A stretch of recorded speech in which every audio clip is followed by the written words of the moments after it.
सिर्फ इसलिए कि वैश्विक उत्परिवर्तन ग्लोबल एबरेशन आ गया है। 77% जीव विकृत राक्षसों में बदल गए हैं और मेरे सामने यह ब्लैक माम्बा पिछले जीवन में एक भयानक काले ड्रैगन में बदल गया था। उत्परिवर्तन से पहले इसे निगलने पर ही मैं इसके साथ मिलकर विकसित हो सका हूँ। इस समय उत्परिवर्तन से 3 घंटे पहले पुनर्जन्म लेकर मैं तुरंत कक्षा से बाहर निकलकर पीछे की पहाड़ी की ओर भागा और वहाँ पागलों की तरह इस ब्लैक माम्बा को खोजने लगा। इस जन्म में केवल मैं ही इसकी भयावहता को जानता हूँ। पिछले जीवन में सुपर 5 वॉरियर्स ने सबको पछाड़ दिया था। सुपर 5 वॉरियर्स कवच की वह शक्ति है जो केवल तभी जागृत होने की संभावना रखती है जब कोई उत्परिवर्तन न हुआ हो। पिछले जन्म में मैंने कवच को जागृत करने की पूरी कोशिश की लेकिन सफल नहीं हुआ। आधी जिंदगी संघर्ष करने के बाद अंततः मुझे उत्परिवर्तित जीवों ने खा लिया। इसलिए इस जन्म में मैंने एक अलग रास्ता चुनने का फैसला किया। 2.5 घंटे बाद मैंने झाड़ियों में एक पूरी तरह से काले रंग का ब्लैक माम्बा देखा जो पेड़ की छांव में सुस्ता रहा था। मैं इसे जिंदा निगलने के बारे में सोच ही रहा था कि अचानक पास ही एक बिल्ली के म्याऊं की आवाज आई। एक काफी हटा कटा काला बिल्ला शायद उस ब्लैक माम्बा को देख चुका था। तभी बिल्ली की आंखें चमक उठी और वह चुपके से आगे बढ़ी। जब दोनों के बीच की दूरी 30 सेंटीमीटर से भी कम थी तो ब्लैक माम्बा अचानक उछल पड़ा और एक बिल्ली और एक सांप आपस में भिड़ गए। कुछ देर बाद चक्कर खाया हुआ ब्लैक माम्बा भागना चाहता था लेकिन काला बिल्ला ऐसे स्वादिष्ट स्नैक को कैसे जाने देता। उसने और पंजे मारे और कुछ ही समय में ब्लैक माम्बा इतना पिट गया कि वह अधमरा हो गया और उसमें जवाबी हमला करने की शक्ति नहीं बची। जैसे ही काला बिल्ला गर्व से उसे खाने के लिए आगे बढ़ा मैं अचानक झाड़ियों से बाहर कूद पड़ा। बिल्ली डर के मारे छिटक कर दूर चली गई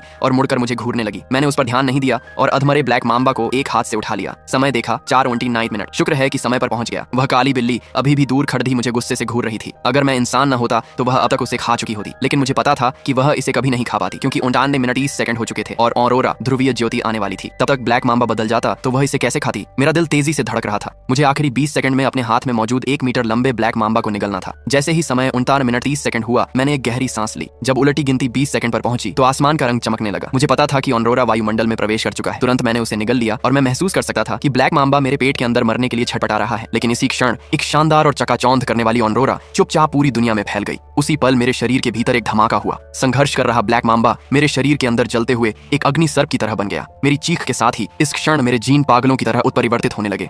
सफल हुआ।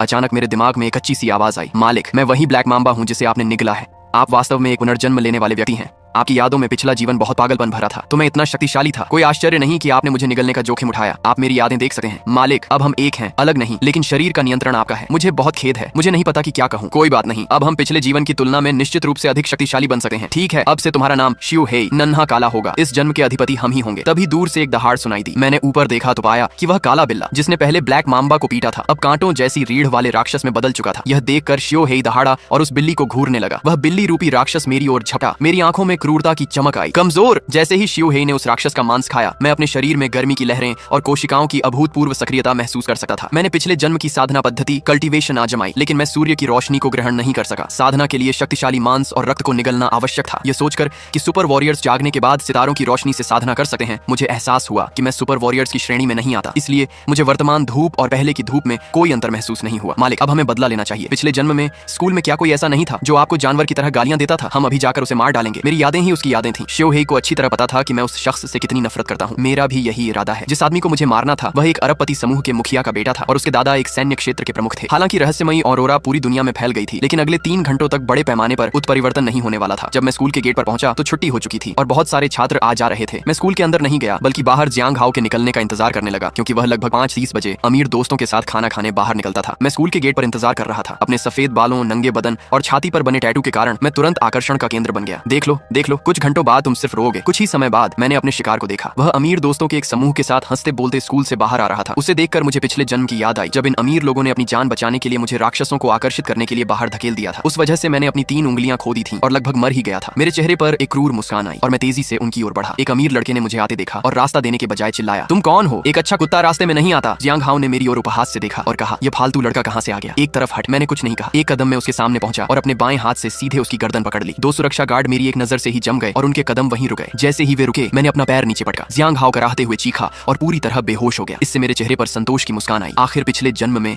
बिना सुपर पावर के भी मैं 8 साल तक जीवित रहा था। मेरे भीतर का अंधेरा हड्डियों तक समा चुका था। आसपास के छात्र यह देखकर डर के मारे पीछे हटने लगे। सब बिखर जाओ, तुम में से केवल कुछ ही लोग 1 घंटे बाद जीवित बचेंगे। इस चीज की चिंता करने की जरूरत नहीं है। यह कहकर मैं वहां से चला गया। शाम के 6 मास बज चुके थे। असली प्रलय आ गई थी। ऊंची इमारतों और व्यस्त शहरों में चीखें और दहाड़ें गूंज रही थी। कुछ लोग भागते भागते अचानक मुंह से झाग निकालने लगे और उनका सिर फट गया। वहां से एक बड़ा बड़ा खूनी मुंह निकला जो अत्यंत हिंसक था और उसने अपने साथियों को निगल लिया। कुछ पेड़ों की पत्तियां तुरंत पीली होकर गिर गईं और डरावनी टहनियां निकल आईं जो राहगीरों को पकड़कर निगल रही थीं। इस समय मैं एक ऑफिस बिल्डिंग की 28वीं मंजिल पर था और कांच की खिड़की से पूरे शहर को देख रहा था। सड़कों पर उत्परिवर्तित राक्षस इंसानों का शिकार कर रहे थे। ये नरक था। मैं यहाँ सबसे धारदार हथियार एक कटाना लेने आया था। आखिर इन घिनौने राक्षसों से खाली हाथ लड़ना मेरे बस की बात नहीं थी। मालिक, अब हम पहले कुछ रसद सप्लाईज लूटें या इस शहर के चिड़ियाघर के बंदर राजा मंकी किंग को खत्म करने चलें? तभी दरवाजे के बाहर से एक महिला की चीख सुनाई दी। फिर एक वर्दी पहनी हुई महिला घबराते हुए ऑफिस में घुसी और आनन फानन में दरवाजा बंद कर दिया। इतना करने के बाद वह फर्श पर गिर गई। उसका शरीर कांप रहा था और चेहरा निराशा से भरा था। तुम कौन हो? तभी उसने देखा कि चेयरमैन के ऑफिस में एक अजनबी है। उसने वहां राक्षसों की 4 लाशें भी देखी। मैंने शांति से उस महिला को देखा और दरवाजे की ओर बढ़ने लगा। वह महिला रेंगते हुए एक तरफ हट गई और मुझे गौर से देखने लगी। वह मन ही मन सोच रही थी कि क्या वह इस आदमी का इस्तेमाल बाहर के राक्षसों को भटकाने के लिए कर सकती है ताकि वह लिफ्ट से गोदाम तक पहुंच सके। यहाँ आते समय उसने अपने कई साथियों को धोखा दिया था। अब किसी को यहाँ देखकर उसके मन में फिर से बुरा विचार आया। अपनी सुंदरता के साथ उसे लगा कि कोई भी पुरुष उस पर मोहित हो जाएगा। अचानक ऑफिस के दरवाजे पर जोरदार प्रहार हुआ और अंदर दहाड़ने की आवाजें आने लगी। वह महिला डर के मारे कांपने लगी। मैंने उसे नजरअंदाज किया और दरवाजा खोल दिया। तुरंत कीड़े जैसे 2 उत्परिवर्तित राक्षस अपने नुकीले पंजों के साथ अंदर झपटे। मेरी कथाना म्यान से बाहर निकली और एक ठंडी चमक के साथ उन्हें काट दिया। महिला यह देखकर दंग रह गई और उसकी आंखों में उम्मीद की किरण जागी। वह दौड़कर मेरे पास आई। कृपया मुझे अपने साथ ले चलो। तुम्हारी औकात क्या है? मैंने उसे ठंडी नजरों से देखा और उपहास करते हुए आगे बढ़ गया। बदले में मैं तुम्हारी कोई भी शर्त मान सकती हूँ। कृपया। लिफ्ट पहली मंजिल पर पहुंची और दरवाजा धीरे से खुला। सामने 4 राक्षस दिखाई दिए। लिफ्ट में किसी को देखकर वे उत्साह से दहाड़ते हुए झपटे। मैंने आगे बढ़कर एक एक करके सबको ऐसे काट दिया जैसे तरबूज काट रहा हूँ। मालिक, अब हम कहाँ जा रहे हैं? एक अंडरग्राउंड गिरोह पर कब्जा करने। एक व्यक्ति की शक्ति अंततः सीमित होती है। जिस गिरोह पर मैं कब्जा करने जा रहा हूँ उसमें 6-7 सुपर वॉरियर्स हैं। मैं हुआंगटियन बिल्डिंग से बाहर निकला और कुछ ही पलों में अंधेरे में ओझल हो गया। जैसे जैसे श्यो हेई उत्परिवर्तित राक्षसों की लाशें खा रहा था मेरा खाली पेट भी भर रहा था। श्यो हेई का खाना मेरे खाने के बराबर था। अब मैं शायद पूरी तरह इंसान नहीं रहा था। जब से मैंने अपनी पीठ से जुड़वां ड्रैगन को बाहर निकाला था,